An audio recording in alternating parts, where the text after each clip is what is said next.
특정업체에 특혜를 제공한 혐의를 받아온 충북 경제자유구역청장이 구속됐습니다. 특혜 대가로 수천만 원 상당의 줄기세포 시술을 받은 혐의도 받고 있습니다. 충북의 주요 사업인 재생바이오 글로벌 혁신특구를 진두지휘했던 경제자유구역청장이 구속되면서 사업에 차질을 빚지 않을까 우려가 커지고 있습니다. 충북교육청 행정사무감사에서 부실한 학력평가가 도마에 올랐습니다. 학생평가에서 문제가 드러난 충북학교가 절반이 넘는다는 감사 결과도 공개됐습니다. 충북도청 주차장을 정원으로 바꾸는 김영한 충북지사의 차없는 도청 구상이 본격적으로 시작됩니다. 그 핵심 사업인 주차타워 건설 공사가 첫 삽을 떴습니다. 네, 시청자 여러분 안녕하십니까? 계속해서 MBC 뉴스투데이 충북입니다. 글로벌 혁신특구 사업에 참여한 특정 업체에 특혜를 제공한 혐의로 검찰 수사를 받아온 맹경재 충북경제자유구역청장이 결국 구속됐습니다. 특혜를 주고 그 대가로 수천만 원에 달하는 줄기세포 주사를 맞는 등 뇌물을 수수한 혐의를 받고 있습니다. 김은초 기자입니다. 특정 업체에 특혜를 제공한 혐의로 검찰 수사를 받아온 맹경재 충북경제자유구역청장이 지난 1일 구속됐습니다.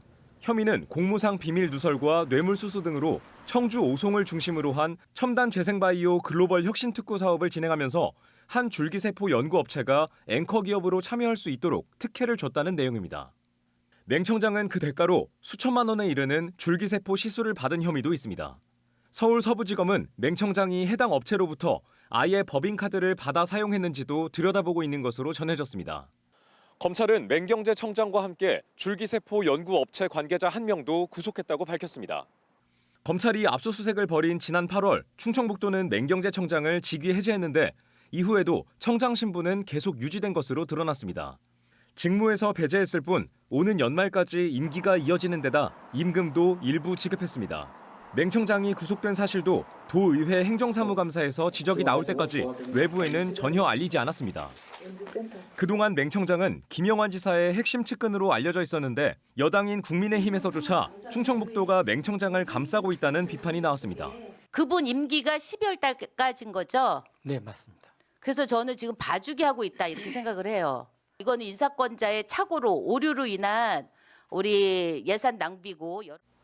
충청북도는 수사 결과가 나오지 않아 징계 요건이 충족되지 않았고 유죄로 인정되더라도 임기가 끝난 뒤여서 행정처분은 사실상 불가능하다고 밝혔습니다. 저희 예상으로 봤을 때는 이 임기 중에 이제 수사 결과가 통보할 수가 없는 상황이고 그렇기 때문에 실질적으로 이분에 대해서 저희가 행정적으로 뭘 조치할 수 있는 상황이 없을 거라고 저희가 판단을 하고 있는 겁니다. 사건을 수사 중인 검찰은 경자청 직원 4명을 참고인으로 조사했고 추가로 연루된 사람들이 있는지 수사 범위를 확대하고 있습니다. MBC 뉴스 김우초입니다. 네, 이번 사건의 중심에는 구속된 맹경재 청장이 진두지휘했던 첨단 재생바이오 글로벌 혁신특구가 있습니다. 충청북도는 올 초부터는 본청이 업무를 가져와 더는 관련이 없다는 입장이지만 이 뇌물 혐의로 구속된 업체가 지금도 참여 대상에 있어 사업에 자칫 불똥이 튀지 않을까 우려하고 있습니다. 계속해서 정재영 기자입니다.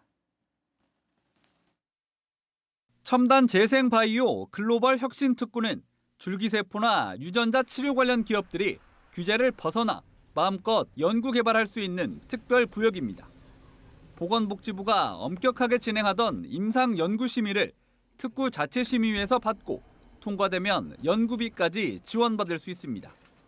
기업들이 공동으로 이용할 수 있는 공공 세포 배양 시설까지 참여 기업에게는 여러 혜택을 받을 수 있는 기회가 제공됩니다. 맹경재 충북경제자유구역청장은 31곳의 참여 기업, 즉 특구 사업자 지정을 비롯해 예비 지정이 마무리된 지난해 연말까지 사업을 총괄 지휘했습니다. 맹 청장에게 참여 기회를 달라는 청탁과 뇌물을 준 의혹을 받는 줄기세포 업체도 당시 명단에 포함됐습니다. 충청북도는 올해 1월부터 본청이 업무를 넘겨받아 이후 모든 과정을 진행하고 있어 더 이상 맹 청장은 물론 충북경자청과도 관련이 없다는 입장. 하지만 뇌물 의혹을 받는 줄기세포 업체는 여전히 참여 기업을 뜻하는 특구 사업자로 남아 있습니다. 충청북도는 의혹이나 혐의만으론 대상에서 제외하기 어렵고 포함됐다고 해서 다 혜택을 받는 건 아니라고 해명했습니다. 지정된 곳만으로는 특별히 어떤 혜택을 받는 게 없고 세부 사업별로 그 공모와 또 어떤 지정 그 절차를 통해서 선정되기 때문에 그 선정된 기업에 한해서만 지원을 하고 있습니다. 지난 4월 확정된 첨단 재생바이오 특구는 4년간 이어질 사업의 첫 발을 떼기 위해 내년도 국비 확보가 필수적인 상황. 세포 배양시설에 넣을 장비비와 해외 실증비 약 50억 원은 정부 예산안에 반영됐지만 임상 연구 지원비 등 국내 실증을 위한 예산 32억 원은 국회 증액이 필요합니다. 이런 가운데 맹 청장과 업체 관계자가 구속되면서 사업 자체에 부정적인 영향이 우려되고 있습니다. 충청북도의 증액 요청을 받은 더불어민주당 이현희 국회의원은 해당 사건이 가진 특구와의 관련성, 문제가 된 업체를 제외하지 않는 이유 등 사업 전반을 다시 살피겠다고 예고했습니다. 한편 경제자유구역청장이 오랜 기간 자리를 비운 뒤 오송국제학교 설립과 청주 에어로폴리스 3지구 개발 사업 등 주요 사업에도 차질이 빚어지고 있습니다. MBC 뉴스 정지영입니다. 청주국제공항의 명칭을 청주대전공항으로 바꾸자는 제안이 대전에서 잇따라 나오고 있습니다. 송할섭 대전시 의원은 어제 본회의 5분 발언을 통해 청주국제공항을 청주대전국제공항으로 변경할 것을 제안한다고 밝혔습니다. 송 시의원은 포항공항도 포항경주공항으로 바꾸면서 이용객이 급증했다며 충청권 공동 재정 지원을 끌어내는 계기가 될 것이라고 주장했습니다. 앞서 지난 5월 이장우 대전시장도 청주 세종 대전공항으로 바꾸자고 말했지만 충청북도는 이름 변경은 검토하지 않고 있다고 선을 그었습니다. 어제 충청북도 교육청의 도의회 행정사무감사에서는 그동안 말로만 학력 신장을 외쳤다며 학생 평가가 엉망이라는 질타가 쏟아졌습니다. 또 고등학교 교문 깔림 사고와 관련해 중대재해처벌법을 적용하라는 주장도 나왔습니다. 보도에 신병관 기자입니다. 충북교육청에 대한 도의회 행정사무감사. 학력 신장을 외치면서 정작 그 토대가 되는 학생 평가부터가 엉망이라는 질타로 시작됐습니다. 유상영 도의원은 올해 초 종합감사를 받은 학교의 58%에서 학생 평가에 문제가 있는 것으로 드러났다고 지적했습니다. 특히 한 학교 특정 과목에서는 120명이 모두 만점을 받기도 했습니다. 중고생의 학력 저하 현상이 심각하다 느끼는 것으로 조사했다고 이렇게 보도가 나오는 게 좀 아이러니합니다. 평가가 잘못되어 있는데 어떻게 사후적으로라도 저런 것에 대한 처벌을 강화하도록 하겠습니다. 정부의 교원 감축에 충북교육청이 제대로 대응하지 못하고 있다는 비판도 나왔습니다. 이정범 도의원은 충북의 경우 앞으로 몇 년간 오히려 학령 인구가 늘 것으로 예측되고 있는데도 불구하고 이런 특수성이 제대로 반영되고 있는지 의문이라며 대책을 물었습니다. 교육적 특성과 여건, 교육 현장의 요구를 전달했어야 한다고 생각하는데 이에 대해서는 어떻게 생각하십니까? 지금 그 부분에 대해서는 저희가 지속적으로 이제 교육부에다가 요청을 하고 있고요. 지난 6월 발생한 교문 깔림 사망 사고도 도마 위에 올랐습니다. 박진희 도의원이 안전점검의 부실 여부를 거듭 지적하며 중대재해처벌법 적용을 놓고 공방이 오가기도 했습니다. 사실은 안전점검이라고 할 수도 없었던 것들이 이루어진 것은 아닌가. 지금 수사 중이기 때문에 그 부분에 다 반영이 되지 않을까 생각합니다. 이 밖에 다양한 제안과 요구도 빠지지 않았습니다. 늘봄학교 확대에 따른 농촌지역 강사 확보 유인책과 학생 도박 예방 대책이 제안됐고 증평교육지원청 설립 요구도 감사 내용에 포함됐습니다. MBC 뉴스 신병관입니다. 충북참여자치시민연대가 청주시의 청소년 예산을 확대하라고 요구했습니다. 충북참여자치시민연대는 어제 기자회견을 열고 청주시의 청소년 인구는 올 1월 기준 청주시 인구의 16.6%를 차지하지만 예산은 0.2%에 불과하다며 수원, 전주, 천안 등 다른 지역과 비교해도 부족하다고 주장했습니다. 이에 대해 청주시는 내년도 청소년 예산안에 올해보다 50% 늘린 95억 원을 편성했다고 밝혔습니다. 김영한 충북지사가 취임 직후부터 공언했던 차 없는 도청 구상이 본격적으로 현실화됩니다. 도비 447억 원이 투입되는 350대 수용 규모의 주차타워 건설이 핵심입니다. 이지연 기자가 전해드립니다.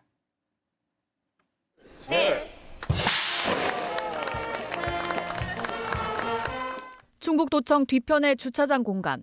상당공원과 맞붙은 이곳에 지하 2층, 지상 6층 건물 신축이 첫 삽을 떴습니다. 구내 식당과 옥상 정원 등을 갖춘 350대 수용 규모의 주차타워입니다. 김영환 충북지사가 임기 초부터 추진하려던 차 없는 도청의 신호탄입니다. 원래는 진짜 차 없는 도청을 만들려다 반발에 부딪히자 주차타워라는 대안으로 첫 발을 뗀 겁니다. 차 없는 도청은 기존 주차장을 정원으로 바꾸는 등 도청 전체를 시민 공간으로 만드는 사업입니다. 수십 년간 고질적인 충북도청의 주차난 해소와 충청북도의 쇠락해가는 부도심들이 번성할 수 있는 불씨가 되기를 기대합니다. 김 지사의 차 없는 도청 구상은 인근 원도심으로 확장합니다. 차량 대신 사람이 거닐 수 있는 정원과 문화 공간을 만들어 원도심을 일으키겠다는 이른바 문화의 바다. 김 지사는 구 중심에 있는 주차타워가 단순 주차 기능 이상의 역할을 할 거라고 확신하고 있습니다. 인근 의회 신청사까지 합하면 주차 수용 규모가 1,000대까지 늘어 접근성이 좋아지고 접근성이 좋아지면 도청 주변 원도심을 찾는 도민도 많아질 거라는 예상입니다. 틀림없이 우리 도청의 랜드마크가 될 뿐만 아니라 충청북도 문화의 바다의 랜드마크가 될 것이라고 저는 생각합니다. 내년 말 완공될 충북도청 주차타워 건립에는 도비 447억 원이 투입됩니다. MBC 뉴스 이지연입니다. 디지털 시대 변화를 체험할 수 있는 2024 충북 디지털 위크가 어제 청주 문화제주창에서 개막됐습니다. 충북과학기술혁신원이 주관하는 이번 행사는 충북 디지털 르네상스 실현을 주제로 각종 디지털 콘텐츠 전시와 홍보, 강연과 학술대회가 이어집니다. 어제 개막식에서는 빅테크 기업 관계자가 참석한 가운데 비전 선포에 이어 디지털 기술과 예술이 융합된 드론쇼가 펼쳐졌습니다.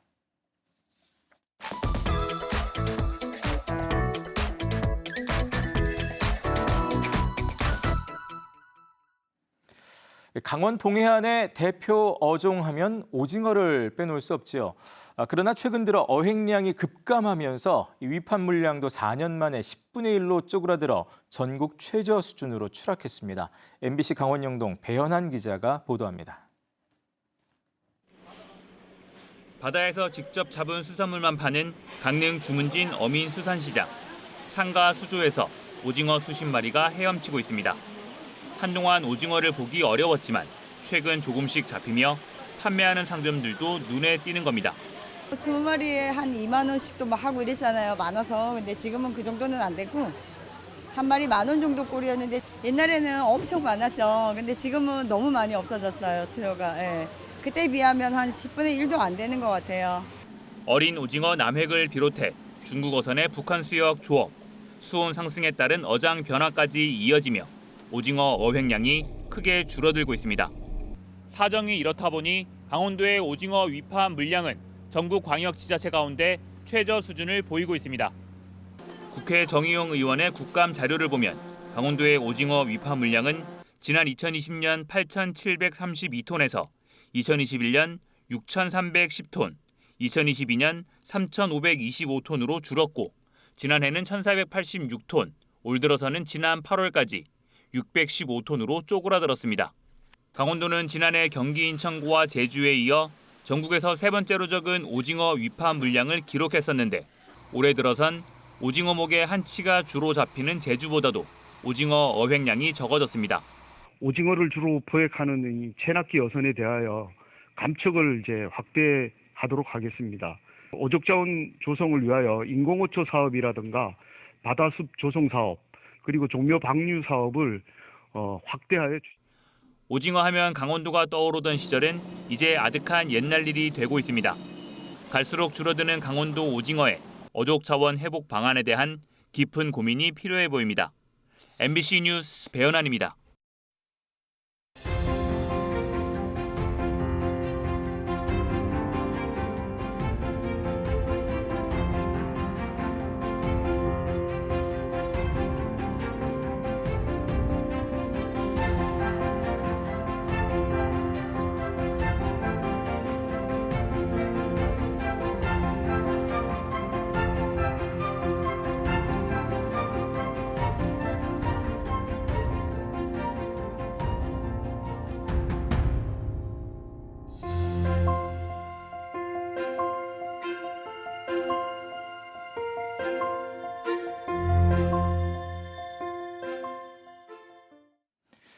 길을 잘못 들어 역주행하다 사고가 나자 차를 버리고 달아난 의사가 벌금형을 받았습니다. 청주지방법원 형사 2단독은 초범인데다 원만히 합의한 점을 참작했다며 26세 의사에게 벌금 2천만 원을 선고했습니다. 이 의사는 지난 1월 19일 새벽 청주시 남일면에서 길을 잘못 들어 역주행하다 다른 승용차와 충돌해 상대 운전자에게 전치 2주의 상해를 입히고 달아난 혐의로 기소됐습니다. 특별재난지역으로 지정된 옥천군이 지역화폐 캐시백을 20%로 올리면서 부정 사용에 대한 우려의 목소리가 나오고 있습니다. 옥천군은 지난 9월부터 캐시백이 2배로 늘자 2달 동안 160억 원이 충전되는 등 평소보다 화폐 발행액이 40%가량 늘었다고 밝혔습니다. 하지만 일부에서는 가족이나 지인 명의로 여러 번 발급받아 20% 저렴한 가격에 골드바를 구매해 되팔 수 있다는 지적이 나오고 있습니다. 옥천군은 그 같은 행위는 불법 환전과 다르지 않다며 단속을 강화하겠다고 밝혔습니다. 증평 초중리 종합운동장이 착공 4년여 만에 준공됐습니다. 386억 원이 투입된 증평 초중리 종합운동장은 천연 잔디 축구장과 400m 8레인의 육상 트랙, 또 본부석과 조명탑, 전광판 등을 갖추고 있습니다. 이 운동장은 지난달 대한육상연맹에서 공인 3종 육상경기장으로 인정받았습니다. 증평구는 운동장 준공을 기념해 오는 9일 전국 유소년 축구대회를 개최할 예정입니다. 네, 뉴스를 마칩니다. 고맙습니다.